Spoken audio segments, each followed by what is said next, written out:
안녕하세요. 적은길입니다. 제가 파마를 좀 해봤어요. 히피펌이라고 전체적으로 뽀글뽀글 한번 해봤는데 어떤가요? 잘 어울리나요?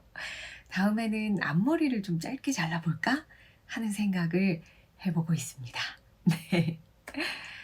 오늘 이야기를 나눠보고 싶은 내용은 뭐냐면요. 프리랜서로서 다양한 일자리를 구하는 법 정도 될 것 같아요. 한 회사에 취업을 하면 직업은 한 개가 되겠지만 요즘에는 한 사람이 여러 개의 직업을 가지면서 다양한 일을 통해서 소득을 여러 번 받는 경우가 점점 많아지고 있죠.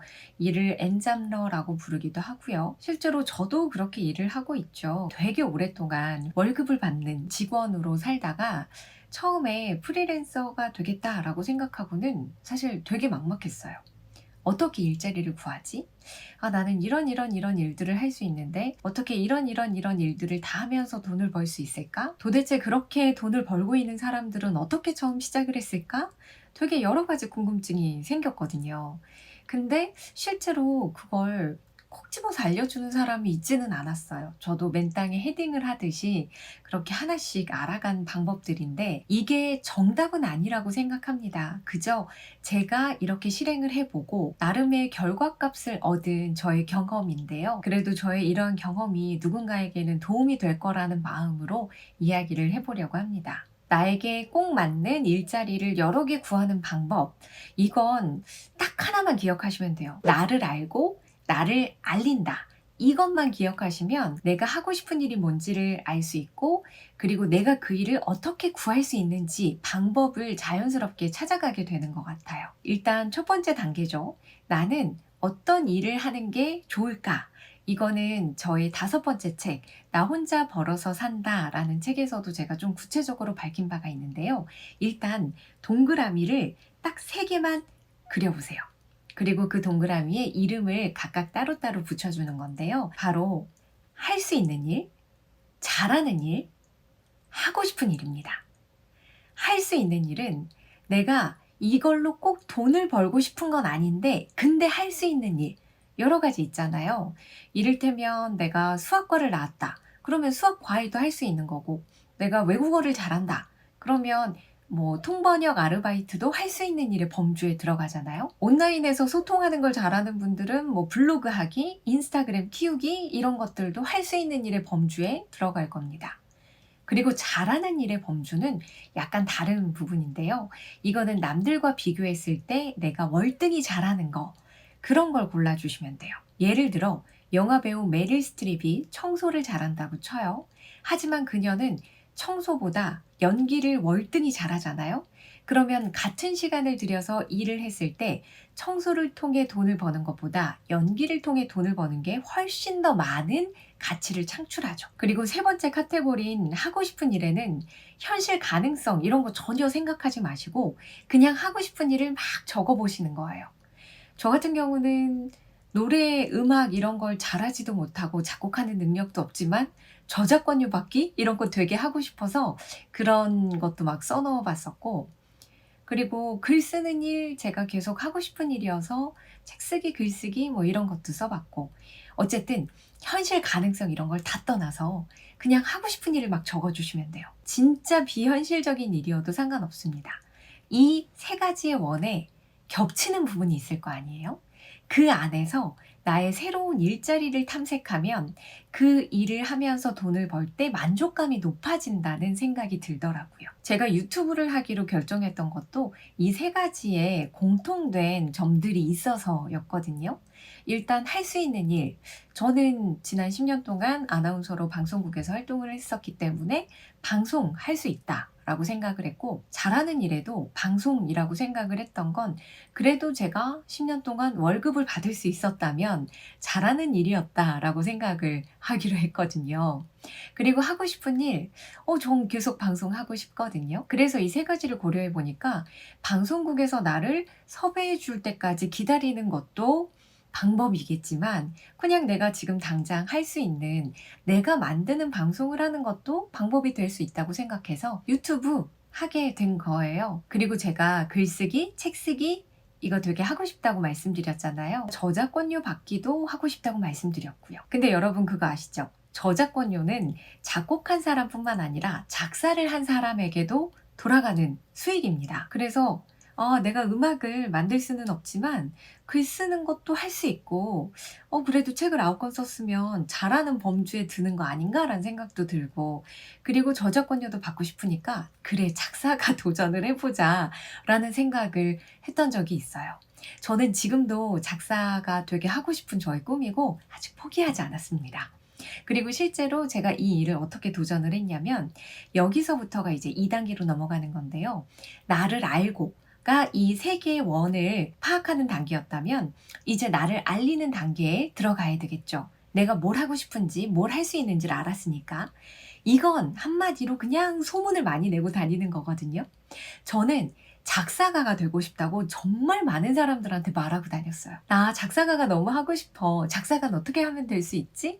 내가 만약에 작사가가 되잖아? 그럼 나는 이런 예명을 쓸 거야." 이러면서 엄청 얘기를 하고 다녔거든요. 근데 정말 놀랍게도 저처럼 '작사가가 하고 싶다.'라는 사람들을 만날 수 있게 됐고, 정말 그냥 얘기를 하고 다니니까 너도? 나도." 이런 사람들이 나타나는 거예요. 그래서 같이 의기투합해서 우리가 막 곡도 만들어 보고 써 보고 막 그랬거든요. 그렇게 만든 음원을 음원 스트리밍하는 회사에 막 보내도 보고, 많은 사람들이 볼 수 있는 게시판에 올려도 보고 했는데, 정말 놀랍게도 아무도 관심을 주지는 않았습니다만, 그래도 소정의 성과는 뭐였냐면, 제가 실제로 아이돌 지구를 지켜라라는 웹 드라마의 OST에 공동 작사가로 이름이 등록돼 있어요. 실제로 여러 명이 함께 이 음원을 만들었고, 저도 일부 작사에 참여를 해서 제가 작사가가 됐거든요. 이때가 벌써 수년 전이에요. 근데 어쨌든 지금도 포기하지 않은 꿈이고, 저는 이렇게 공개적으로 제가 하고 싶은 일을 말하는 것에 별로 주저하지 않거든요. 왜냐하면 이렇게 말하고 다녀야 그나마 사람들이 내가 어떤 사람이고 뭘 하고 싶어 하고, 그래서 어떤 준비가 되어 있는지를 아니까요. 그래야 그런 자리에 사람이 필요했을 때 저를 떠올릴 수 있거든요. 제가 강연을 하고 싶다고 마음을 먹었을 때는 회사에 다니는 사람만 만나면 그 회사에서는 강사 섭외 안 하세요? 저 이러이러한 주제로 강연할 수 있는데 혹시 이런 주제로 회사에서 강연 같은 거 주최하지 않나요? 지금은 필요 없으시겠지만 혹시 제 프로필 좀 보내드릴까요? 막 이렇게 또 이야기를 하고 다녔죠. 여기서 중요한 건 뭐냐면, 그렇게 이야기를 하고 다닌다고 해서 바로바로 기회가 오지는 않아요. 저도 되게 많은 거절을 당해봤거든요. 근데 그게 제가 필요 없어서라기보다는 그냥 그 순간에 제가 필요 없어서라고 생각을 해요. 왜냐하면 당장 비집고 들어갈 수 있는 기회는 정말 흔치 않거든요. 그래서 저는 그걸 씨앗을 뿌리는 행동이라고 이야기를 하곤 합니다. 어쨌든 내가 이런 사람이고 이런 거에 준비가 됐고 이런 걸 하고 싶어 하고, 그러니까 기회가 됐을 때 연락을 주면 난 언제든 레디가 돼 있어 라는 소문을 많이 내고 다니고, 그러한 사람이 필요한 순간에 이제 연락을 받기 시작한 거예요. 제가 칼럼니스트로 데뷔를 하게 된 것도 어느 잡지사 기자와 대화를 나누다가, 혹시 그 잡지사에는 재테크 관련한 칼럼은 필요 없으세요? 저 요런 주제로 재테크 칼럼 쓸 수 있는데, 그리고 샘플 원고도 써 놓은 게 있는데 혹시 보내드려도 될까요? 라고 막 어필을 했었거든요. 저는 실제로 그런 칼럼을 쓰고 싶어서 샘플 원고까지 써 놓은 상태였어요. 그런 식으로 그분께 원고를 전달 드렸고, 그분의 상사가 보시고 오케이를 해서 제가 코스모폴리탄에서 2년 동안 여성들을 위한 재테크 칼럼을 쓰기도 했었거든요. 저는 이런 식으로 일자리를 하나하나 도장 깨기 하듯이, 정말 맨땅에 헤딩하듯이 그렇게 구했거든요. 그리고 이런 태도는 사실 지금도 마찬가지예요. 지금도 제가 뭘 하고 싶고 뭘 할 수 있고 뭘 잘하는지를 파악해서 그거와 관련된 걸 평소에 조금씩이라도 준비를 해 놓고, 어떤 사람을 만나든 간에 그런 것들을 막 어필하고 다니는 거죠. 저는 요새 스토리 창작에 관한 글쓰기에 관심이 많다고 말씀을 드린 적이 있잖아요, 지난 영상에서. 실제로 저는 드라마 작가 지망생이기도 하고, 또 드라마 스토리를 막 생각하면서 글을 쓰다 보니 웹소설처럼 창작하는 글쓰기는 그런 장르나 매체를 구분하지 않고 다 쓰고 싶다라는 생각이 있거든요. 근데 이런 걸 그냥 저 혼자 생각하는 게 아니라, 제가 영상으로도 "저는 드라마 작가 지망생이에요." 이렇게 말씀을 드렸잖아요. "공모전 준비하고 있어요." 이렇게. 근데 또 제 지인이 제 영상을 보시고 너 드라마 작가 지망생이었어? 이런 스토리 창작 글쓰기에 관심 있어? 그럼 너 혹시 여기서 웹소설 연재 안 해볼래? 라는 제안을 주기도 하셨거든요. 아직 그 일이 막 성사되거나 뭐 이런 건 아니에요. 근데 저는 다시 한번 느꼈죠. 아, 부끄러워하지 말고 창피하지 말고 내가 하고 싶은 일을 막 널리 알리는 거, 이게 정말 중요하구나. 어쨌든 내 입 밖으로 그걸 표현을 해야 다른 사람들도 알 수 있으니까 기회가 생기는 가능성이 조금이라도 커지고 있는 거구나 라는 생각을 다시 한번 해보게 됐습니다.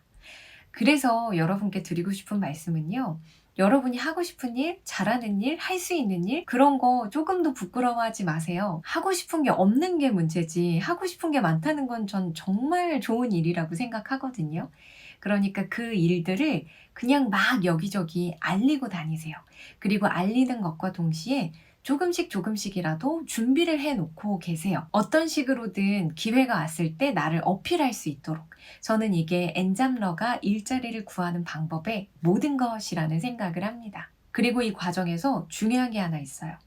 탈무드에 이런 말이 있더라고요. 돈은 사람을 통해서 온다고요. 그러니까 사람에게 잘해야 된다고요. 저는 이 말이 이 시대를 살아가는 우리들에게 굉장히 중요한 교훈이라고 생각을 합니다. 제가 이렇게 저를 알리고 일을 구하고 하는 과정에서 진짜 매번 느꼈던 건, 아, 기회는 사람을 통해서 오는구나.